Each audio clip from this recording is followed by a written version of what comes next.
Determining problem areas for students is really important, and I think the most frequent question in a tutoring session is probably, what are you having problems with?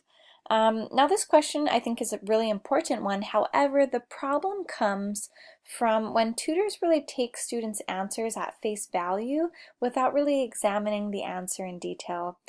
Students come in and they come from a bunch of different backgrounds and areas, and you might say, hey, what are your problem areas, or what are you having problems with, to a student who's maybe a communications major and is trying to write a sociological literature review.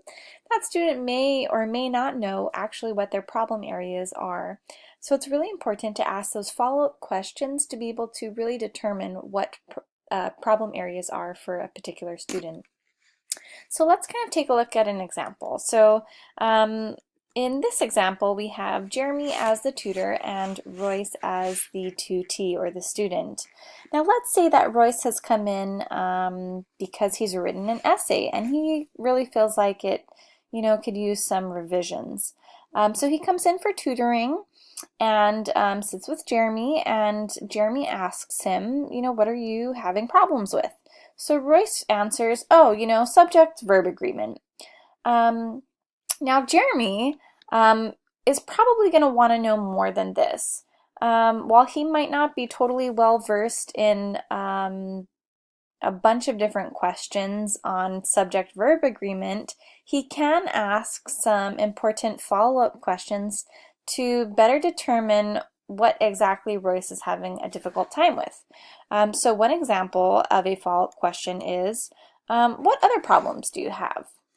Another follow-up question example could be, why do you think subject-verb agreement is a problem?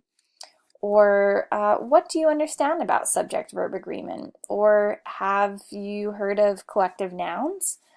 So these follow-up questions are really important because they're allowing Jeremy to then determine what exactly Royce is having a difficult time with regarding subject-verb agreement. Okay, so a couple of different tips on determining problem areas for students. Number one, try to stay away from closed-ended questions. It can be really challenging, and sometimes closed-ended questions are really valuable, but I think for the most part it's helpful to stay away from closed-ended questions. The reason being, we want to be able to get the student to talk and to be able to really better figure out what the student needs help with. Another tip is to ask questions in a friendly and non-threatening tone to really encourage the students to talk.